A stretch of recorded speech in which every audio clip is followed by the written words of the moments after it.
Welcome to 10 Minutes Today. I'm Jake, and that's Matej, and this is your favorite thrice weekly show right here on YouTube. We come to you every single Monday, Wednesday, and Friday with a brand new topic of discussion. Matej, don't forget to like, comment, subscribe, follow us on Twitter, pop. Tell your friends, and tell your friends to hit the subscribe button, and as I said before... Comment how much you love us. Even if you don't like us, subscribe to tell us in every video that you don't like us. Yeah. Now, today's topic is Monsieur Macron. Emmanuel Macron. The new president of France. Ooh. Now, last time we were filming, the elections had literally wrapped up that day. Mm-hmm. So I had kind of talked about it, but I want to do a 10-minute discussion because a lot of political contributors have been talking about what this means, because we all knew what happened if Le Pen was voted in. That was the end of the EU. And that's what genuinely people were afraid of. The end of the world. No, the EU. The world as far as the European Union is concerned. But who is Macron?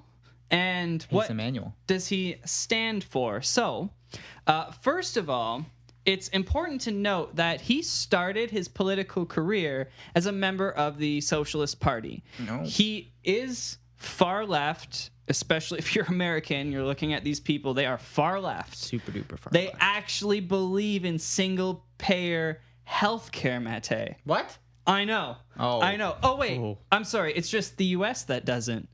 I wonder who could be wrong there. So Macron... They're also the only people that use Fahrenheit, but... And everyone carries guns, and they don't know why so many people die. From guns. From guns. So that's another topic, actually. I can't read my computer because the mic's in the way. Oh. So, from 2012, he really started his political career. He served as the Deputy Secretary General of the Élysée, a senior role in former President Hollande's staff.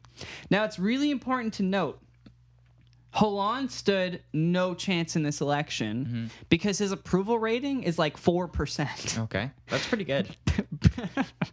It's like, it might be the lowest approval rating of any outgoing leader in modern history. What's Trump's at right now? Trump is like 30%. Oh, yeah, okay. That's still not great. No, that is a bad rating, but Hollande was 4%. No one liked him. What did he do? So it opened up this window for someone on the left to come out. And now Macron kind of positioned himself sort of center left. Sure. Still on the left, but he moved a little bit from the extreme. He let the other guy whose name I can't remember take the extreme left position.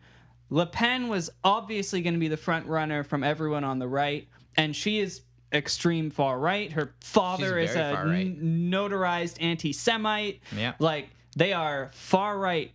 And so he kind of positioned himself in between everyone and was like, he never had a loud voice. We never really heard from him. It wasn't really until, of course, France has 2 elections, so you do a general election with everyone running, and if one person doesn't achieve 50% of the votes, the top 2 contenders, it ended up being Le Pen and Macron, they have a second election, one-on-one.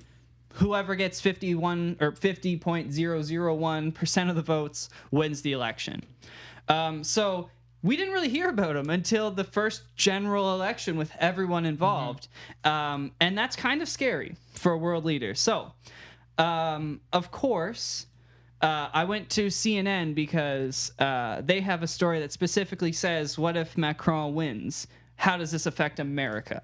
Because Americans don't care unless it affects them. Sure. So I'm going to speak directly to you. According to CNN, Macron is every bit a globalist, supporting a strong EU, supporting NATO, and an active French role in both. Now, this is where I want the conversation to stay because, of course, Macron is all about keeping things the way that they are, but he is also very progressive with, and when I say progressive, I mean conservative, but progressive that things need to change as far as the wave of refugees coming across Europe. Sure. He has concerns about that. Okay. So he also strongly supports the EU-Canada free trade deal. Yes, he does. That's not going to change, though. I mean, even the UK is going to keep a free trade deal with Canada. Yeah. That's a nice thing. One that wouldn't have been there. Le Pen? Yeah. She would have had to strike a free trade deal with Canada. France can't survive on their own without free trade. Yeah, okay. That's the nice thing about being Canadian is like people hate the US and we come in and we're like, we're kind of American, but nicer. And people are like, okay, we'll trade with you. And Americans don't like free trade. Whatever. They're odd. An odd people. I shouldn't say Americans don't like free trade. Half of the country doesn't like free trade. And I still haven't heard a good argument for why free trade is a bad thing. So if you can produce that argument, put it below, even though it has nothing to do with what I'm trying to talk about right now. But he's also deeply skeptical of Vladimir Putin. Okay. Perhaps you've heard of him. He's that Chinese guy, right? Close. Russian dictator. Oh, okay. Oh, I'm sorry. Russian president of the Russian Federation. He was elected. He just didn't run against anyone. So he wants to, according to CNN, prove to be a reliable ally of the United States as well as France's European neighbors. Okay. Now, since the UK is going to be leaving the EU, sure, it opens up a door for one country within the Union to really take over. It looks like it's going to be Germany, but France is the other country that has that opportunity. Sure. Right now, Germany has strong leadership, very dedicated to what they believe in. They are a left-wing country, they are a liberal country, and that is not changing. No. Anytime soon by the looks of things. But now France has elected someone who you know how Trump ran centrist, he did run centrist, and then moved way over to the right? Yeah. Now you have a guy who ran centrist, and all of his life he's been over on the left. I'm wondering if he's going to move so far to the left to kind of join with Germany and really take control of the EU. Because it has to be a left-wing country who believes in these open borders for the EU to truly work. Okay. So do you think that might be part of his plan? Well, it makes sense, right? I mean, no politician... I don't know why I said that so weird. No politician is going to stick true to how they were when they first ran. It's how it is. But which way is he going to go?